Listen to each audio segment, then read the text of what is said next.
Good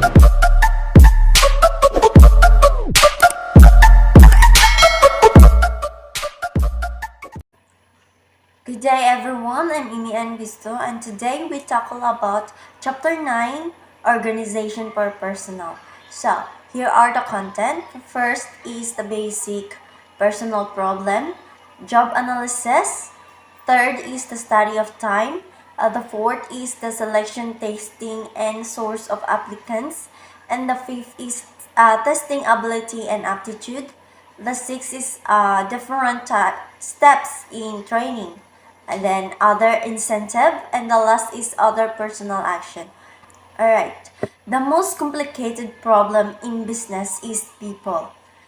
If the human elements is businesses are disregarded, trouble is ahead. Human beings cannot be standardized like eliminate things. The most certain thing about people is their uncertainty. So, a person who is an altruist is one who has regard for and devoted to the interests of others rather than himself alone. So, the next slide, the first subtopic, the basic personal problems. So, the employee wants to receive enough money for his work. So, enough money to live according to his standard of living. When the employer has to pay too much to get the work done, the increased cost will be reflected in the higher price of the finished product. On the other hand, if the employee cannot get the money that he thinks he is worth, we will leave the job or look for another one. That's it. So, the increase the efficiency of the workers. The personal function is involved in all matters except the actual productive processes themselves, in including not only personal organization and administration but also the handling of line employees by their line supervisors. Training in an example of an important factor responsible for the increased efficiency of the workers. We have the manpower management. It means that direction and control of all human resources. Then, the industrial relation is a term gaining wider acceptance in present day business organization and highlights the growing importance of labor management relationship as a factor to be rock-owned within business. In successful personal organization and administration, there are six main factors involved, namely, the first is the analysis of the job. A second, selection and tasting of applicant. Third is induction and training. Fourth is the supervision and personal action in the work progress. The five is the providing an incentive together wage administration. And the last is cooperation between the labor and management. The next slide is the job analysis of job. Okay, the term job analysis has long had two recognized meanings with corresponding objectives. The first is that job analysis refers to one or less superficial examination of each job or work satisfactorily. So the second is the job analysis means improving the method of doing the work. So as a result of the above description detailed survey, several facts may be revealed. First, the light may be indicate or may come from the wrong direction. Second, the machine may be in poor condition or may be obsolete.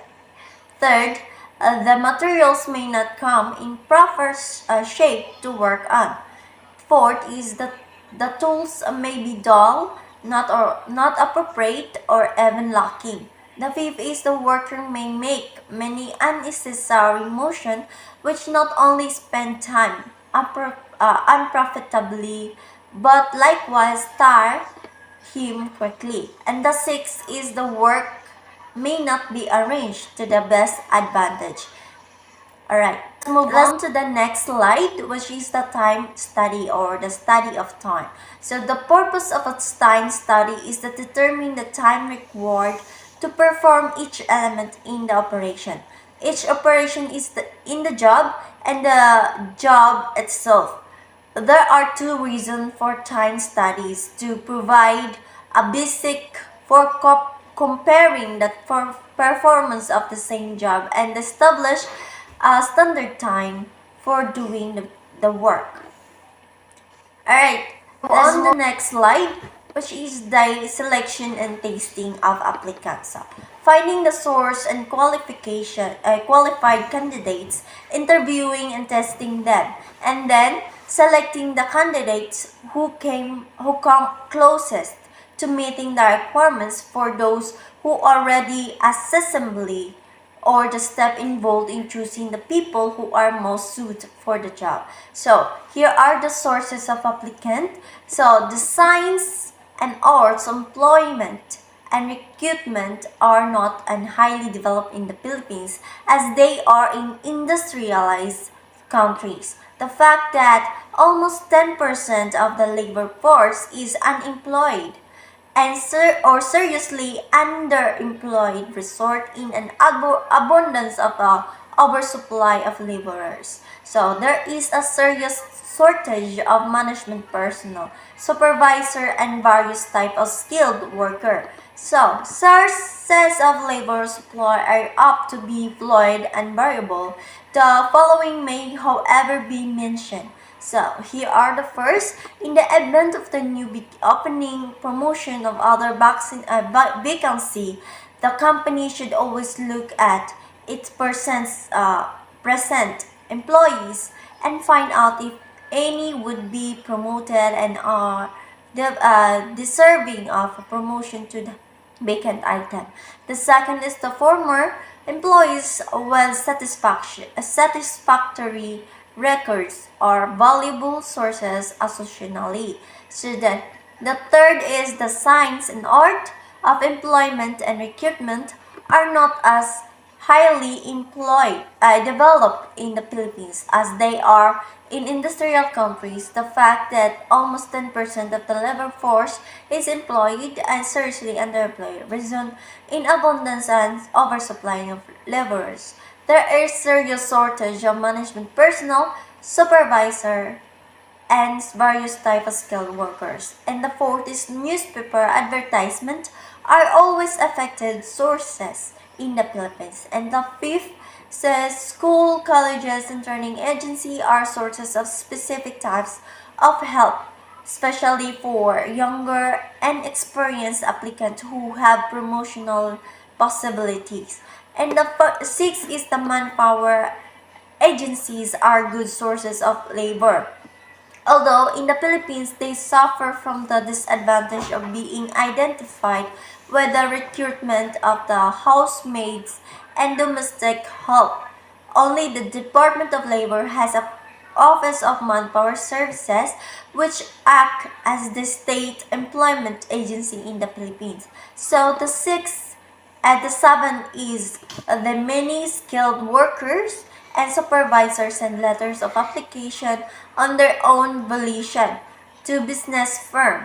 So this application, even when no current vacancy exists, should be filled as a possible source of labor supply.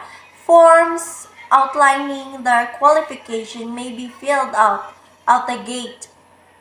8 is in companies with labor unions, union files may present other sources. Also, we have here the selection procedure.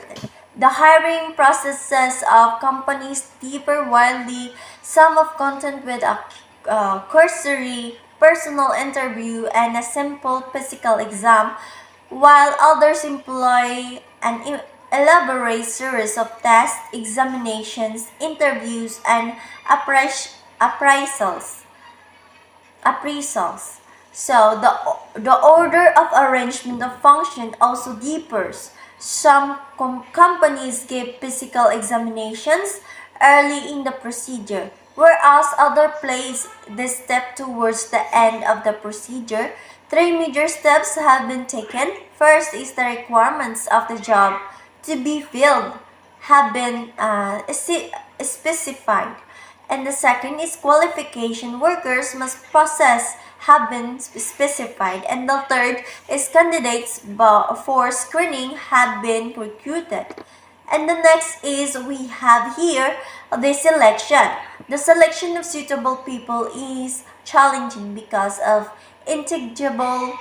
It is simple to ascertain and check factors including sex, age, education, and previous employment.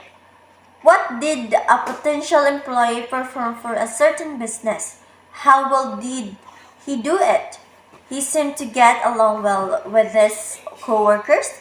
That's the question that we possess in selection those applicants. Let's move on this next slide, which is the testing ability and aptitude. So this includes the applicant current level of skills, intelligence, and understanding in relation to the work being considered, as well as their suitability of that specific post. So, the next slide is the personal administration. So, has come with a test which look into the second requirements that tests are intelligence test, aptitude test, vocational interest test, proficiency test, and the personality test. Although useful intelligence tests and frequently overrated, more significant than a score of genius. It is minimal source necessary for those who have a fair possibility of success. A very high IQ while temperamental flaws would make our intelligence quotient more of a problem than an asset. Next slide is tests are highly technical devices and only those skilled in their use and interpretation can benefit from them. It is necessary to examine the aptitude of an inexperienced newcomers so that their training can be focused on the task for which the tests reveal their ability to be trustworthy. Tests must be professionally administered and objectively scored. In other words, aptitude tests indicate training ability for certain of work in which the trainee is most likely to succeed, while proficiency or ability tests determine the present attainment of the applicant and his ability to do the work in a nutshell. So therefore, the process of employing personnel may be summarized in a step-by-step process or follows. First, filling up the application form and conducting of searches of applicant. Second, giving of test. Third, interview of the selected applicants. And the fourth is the medical or physical examination. The fifth, investigations as to background, interview of reference, and the like, if deemed as necessary. And the last is induction of new employee. So, the process established for introducing new hires and orienting them to the firm as a whole known as an induction, showing the employees where to work and introducing him to co-workers never are two straightforward introduction methods. So, even seemingly insignificant action like pointing out where the restroom, water fountain, contain, and pencil sharpeners can leave a positive and enduring impression. Two important factors should be considered during the induction stage. Introducing the co-workers to his new environment, laws and regulation, and teaching him the philosophy of the business and its purposes to existing. The first of these factors is the one that more businesses base their programs on than That's second, but there is a growing understanding of the value of indoctrination. So, the next slide is the training procedure. So, purpose of induction, information about the business, the needs of the personnel, and the resources available to them are some of the goals of induction. Workers' hours rates, paydays, absence, and tardiness, policies, vacation policies, special facilities, and other information are among this information. So here are the training procedures. So it is the frequently necessary to demonstrate how to do the task to new hires during training rather than simply telling them to do so. So to ensure that the workers can readily grasp and follow each steps, the demonstration should be conducted clearly in the declaration that reads, "In the workers hasn't learned, the instructor hasn't taught." Some authorities place the full weight of proof on the instructor. So here are the next slide is the different step in trainings. So here are the first. Be sure that the new employee understand what you have in mind. So the second, show him carefully what you want to be done, using patience, going into details, and explaining the importance of each step. Then the third is have him watch someone perform the work and let him ask questions. And the fourth is review the instruction. The fifth is then let him practice the work under direct supervision, slowly at first. Then it is the time to correct false moves with patient explanation. Let them continue to practice until he has mastered the correct method. The sixth is the review the instruction again. And then the last is the let him get more practice, gaining proficiency constantly until his output approach the standard set for the work. And then, okay, the next slide is training is available to everyone, not just new hires. Older workers must undergo pre-training or prepare for promotion. In many businesses today, ongoing training programs for employees, managers, and executives are a common practice. The potential for training could be fostered through, first, regular expansion or growth. Second, the increase in labor turnover caused by transfers, retirement, marriage, and death. Then the third is innovative techniques and technologies. Fourth is its value as a management tools. And the last is has benefit it providing information, boosting morale, or fostering skills development. And the next slide is the training guide. So some companies have vestibule schools, which are special workplaces set up near to the factory with the same equipment, so as that used in production but with better trained instructors. Others send employees for training to trade schools and colleges, non-degree short courses such as those used for executive development, and to observation and training in other countries. So here are the first are the internship training. So this refers to a joint program of training in which schools and businesses cooperate, selecting students carrying on regular school studies for a period ranging from 3 to 9 months. They then work in some factory or office for a designated period of time. So, uh, industry is faced with the task of training green hats or learners. So during periods of heavy demand for an short supplies or semi-skilled labor. This is necessary because learner come into industry without the rudiments of industrial knowledge. So providing helps to workers so that he can maximize his time and effort in the goal of supervision.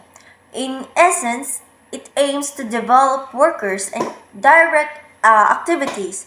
The duties are tasks that fall under a supervisor's purview are listed below. First, the supervisor gives help and encouragement to any workers who need it. The second is he teaches the workers the correct way to do the work and patiently watches him until he has mastered it. The third is the supervisor sees that the work is applied to the worker when and as it is needed.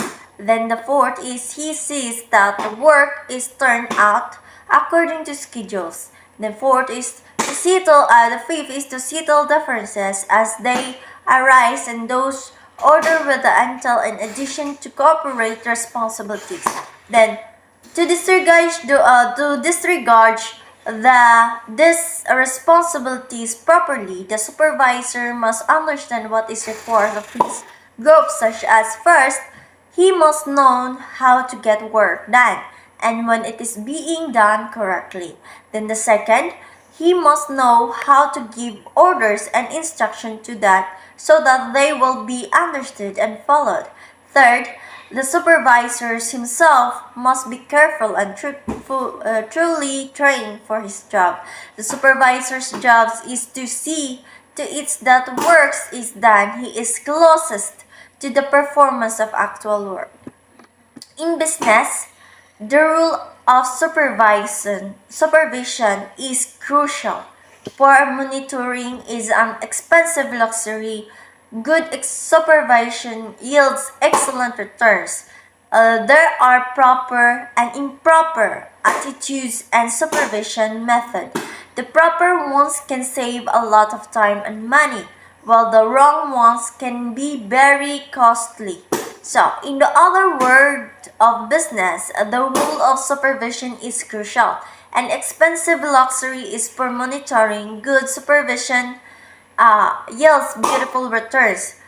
Both attitudes and method of supervision have right and wrong side. The proper ones can save you a ton of time, money, while the wrong ones can be very costly. So a satisfaction wage should conform to certain characteristics. So here are the first characteristic.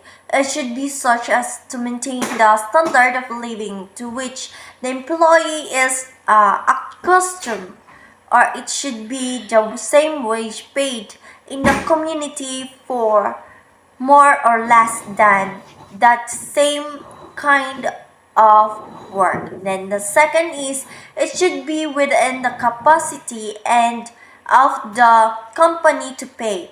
It should not cost the company to do it into bankruptcy, but neither should the company use bad management as an excuse to pay substandard wage. Then the third is it must be comparable to prevailing wage rates in the community. And the fourth, wage should be related to output. And the fifth is wage plans should be readily understood by employees, and if there is an incentive plan, it should be paid frequently so that the employee can see the result of his increased effort. And the last is the wage system should facilitate the collection of cost data. After determining the regular wage rates, the determination of incentive rates follows. The standard has to be formulated in the conduct of an incentive plan, or in the case of a piecework system, there is need for determining a point at which the reward should become effective. This involves the setting of the standard task comprising a certain amount of work to do done is a given time, usually expressed as so many pieces an hour or so many units a day. So the next slide is the providing an incentive followed by the other incentives. So in there are numerous types of incentive pays, the most typical in the payment of increased rates for employee performance that is above average in terms of quantitative or qualitative standard. Extra pays is sometimes reduced when performance continues to improve and incentive wage are awarded for time saved. So an incentive serves as a catalyst for action and provides a powerful boost to a goal. The satisfaction of a job well done, the desire for recognition for a promotion, and other non-monetary rewards are frequently motivating. Studying all of the relevant conditions is necessary in order to choose the most efficient incentive or combination of incentives. So, the next slide is other incentives. So, pay premiums for workers working on holidays, overtime pays, and cost of living supplement for the security of its employee. The corporation either pays for or makes a contribution to credit union. Retirement plans, insurance, pensions, security, social security, and other programs. A few examples of non-production awards and bonuses are the Christmas bonus, anniversary bonus, safety bonus, birthday award, and 10, 20, 340-year award, which can come in the form of cash, gold watches, or other items. The Magna Carta of Labor describes the component of labor management relation. So, with the former acting via union and the latter via management representatives, since both management and labor have a crucial stake in sustaining output. It is advantageous for both to profit from close cooperation and the exchange of advice. So, the next slide is the other personal action. So, promotion, transfer, disciplinary measure of and separation are some example of further personal action. The former praise describe changes where the compensation, benefits, and status of the new post are roughly equivalent to those of the previous one. Family issues, increase or diminish capacity, personal preferences, desire, and other personal factors may all result in transfer for the convenience of the employees. So, the next slide is the disciplinary action and the involuntary separation. So, here are the disciplinary action. When, how, to whom, and why disciplinary action should be applied must all be known to management. There are several processes or phases to which attention must sometimes be paid unknown to management. There are several processes or phases which our attention must sometimes be paid. There are several types of reprimand, including oral reprimand, written reprimand, fine, suspension, demotion, and at last resort, dismissal. So, the directors of people conduct excess interviews with employees to learn why they are leaving the organization and how wasteful hiring and training costs could be minimized or avoid clearances, payroll, terminations, and any potential separation benefits are also taken into considerations. Here are the involuntary separations, maybe for economic reason, disciplinary reason, then incompetence or retirement. So, the next slide is resignation or separation that are not voluntary should be handled in accordance with existing personal procedure. Exists interview are conducted by the personal director or his assistant to ascertain the reason for employee. Voluntary departures from the organization, clearances, payroll, terminators, and super benefits, if any of are also taken into consideration. So, the company, personal division, or employee should assess the retire with the financial arrangement, including social security benefits, physical examination, and psychological acclimatization. Right, that's it. And according to Bill Gates, I choose a lazy person to do a hard job because a lazy person will find an easy way to do it. And that's all for my topic, which is the chapter 9 organization for personal. And that's all. Thank you and God bless. See you in the next topic. Bye.